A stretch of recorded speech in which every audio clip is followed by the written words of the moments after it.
The internet's been kind of weird for the last couple of days, couple of weeks, with the combination of worms that are going on and like major exploits kind of falling out of the sky. I want to talk about like what the hell is even going on and what we can do as both practitioners and users of the internet to maybe be more secure. Now, I'm going to try and one-shot this video. I had a separate video that was going to go out today, but I wanted to make this video because it feels like there's just so much going on that I want to kind of address and maybe hopefully help you make better decisions online, okay? The primary thing I want to address is the Shai-Hulud problem, right? The package manager problem. You know, as Ginger Bill would say, package managers are evil, right? So Shai-Hulud, if you're not aware, is not just one, but a series of worms that have been compromising package managers like NPM and PyPy. And I don't know if this worm has gotten into it, but I've seen instances where there have been compromises in Cargo as well, the Rust package repo. And so what's really concerning about Shai-Hulud is the fact that it is a worm, right? A worm, by definition, is something that is self-propagating, meaning that it can use the access that it gets to further its access. By compromising a maintainer of a package, you're able to then, compromise other packages and then use that to get more and more access. Now, the reason why I'm addressing this is because TanStack was compromised. They fixed it since the day of the compromise, but TanStack got popped, okay? If you're not aware, TanStack is a very high-profile React package that people use to make their front-end applications more efficient. And through the use of a pull request target workflow, basically a workflow in GitHub Actions that uses the permissions of the maintainer and not the permissions of the contributor, they were able to poison the cache in GitHub Actions and use that to extract the publish token for TanStack, and then use that token to publish a signed package that was ultimately malicious, right? And so the reason I'm addressing this is that, we're seeing kind of the downstream effects of compromises like TanStack. And again, this is not like me blaming Tanner or anybody or like blaming people for these compromises. This is literally a vulnerability in kind of not only the architecture of GitHub Actions, like pull request targets, in my opinion, are just bad, flat out, period. Huge foot gun that are very easy to make mistakes with. But also it's the vulnerability in kind of the culture we've created, where building an application, not just for NPM, by the way, not just for JavaScript, but for literally any language nowadays, is npm install, pip install, cargo install a thing, and that will be like 90% of the code that your application runs, and then you like kind of glue two packages together and call it an application, right? We've entered very dangerous territory when it comes to who and how often we trust things, and I'm not sure if we can go back, right? I'm not sure if we can just unwind the package culture. And so I want to kind of present some ideas about how we can secure this.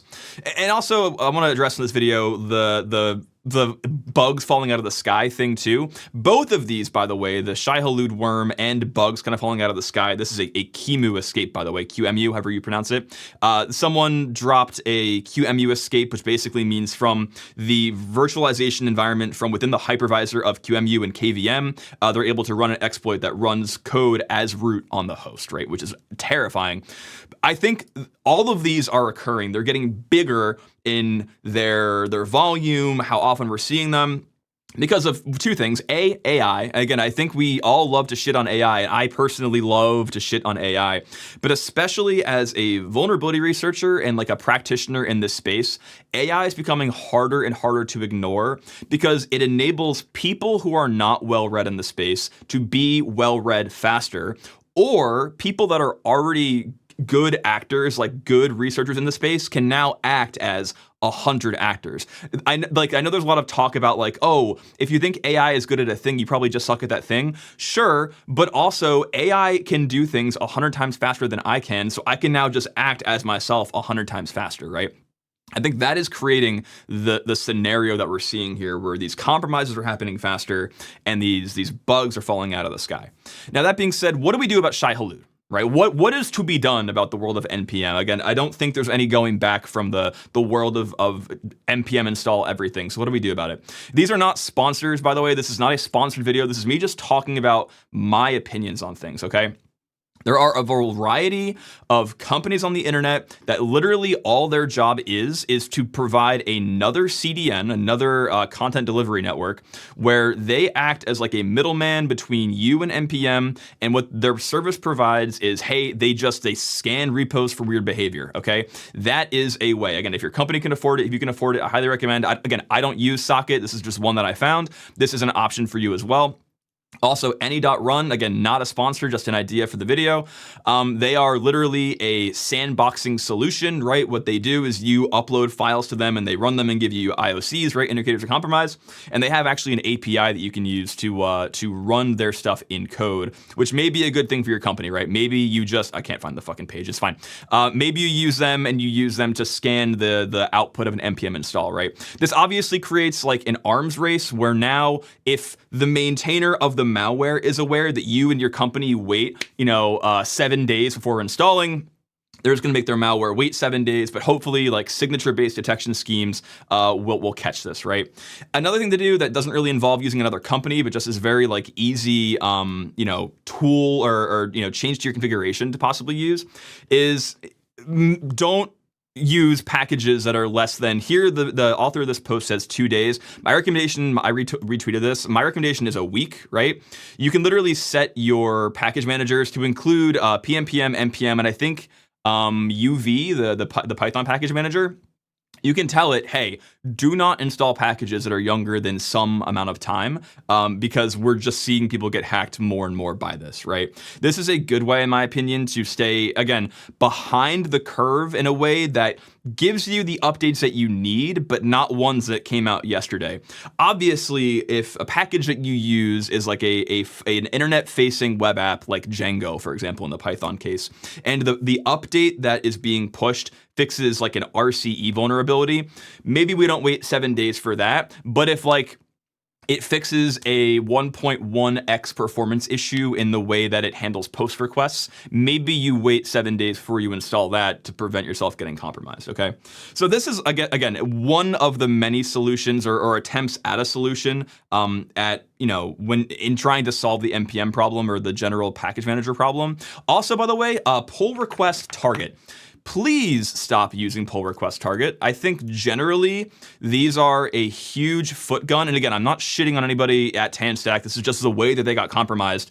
I think a lot of these big compromises are occurring because the pull request target workflow is so easy to screw up, where if you in any way somehow give code control to the PR, right? You do any kind of checks on the PR that could call a hook or that could call any of the PR code, you're going to give the contributor of that PR the ability to run code in the context of your access and give them potentially your GitHub token, right? Which is no bueno. So you really, really have to avoid these. Overall, guys, I think what we're seeing is AI is starting to have an impact on the industry in a way that feels, is, right, fairly negative at the beginning. I think, and I've said this in other videos, we're going to enter a very weird, like 5 to 7 year period where like shit just gets really bad for a while. But while attackers are able to use it early, right? Attackers can just go and they only have to be right one time to get their access and do their evil stuff. I think AI will actually allow us in both the software development lifecycle and in the lifecycle of like defenders, like the SOC, will allow us to scale up the defense of software and hopefully make the world a safer place, right? Again, I'm not trying to like play doomer or play gooner for AI, but I think just if you're curious, title of the video, what the hell is even happening?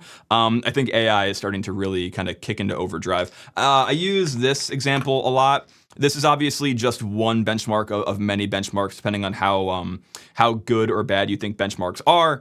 But if you look at this graph, right, graph go up. CyberGem is basically a repo of code with known vulnerabilities. And this graph is which models and when told to find vulnerabilities in that software, what is their success rate? How much of the software's vulns do they find? And we're seeing here with supposedly Mythos, but with public acknowledgement of 5.4 and 5.5, they're getting really good at finding bugs. And with the Mythos thing, right, they're getting good at not only finding the bugs, but writing entire exploit chains for those bugs, right? I'm actually not aware of Microsoft's M-dash. I want to check this out. Or it's not, the agent is M-dash, but it's a multi-model 5.4 Opus 6. Anyway, not important. That's it, guys. Yeah, this video is supposed to be kind of like a here's what you can do. I also wanted to just kind of riff on what's going on in the industry because, yeah, man, there's a lot going on, and just keep your wits about you, right? Just stay aware. You know, go on Twitter, watch my channel because that's kind of the whole point. I make videos about what's going on, and yeah, bye.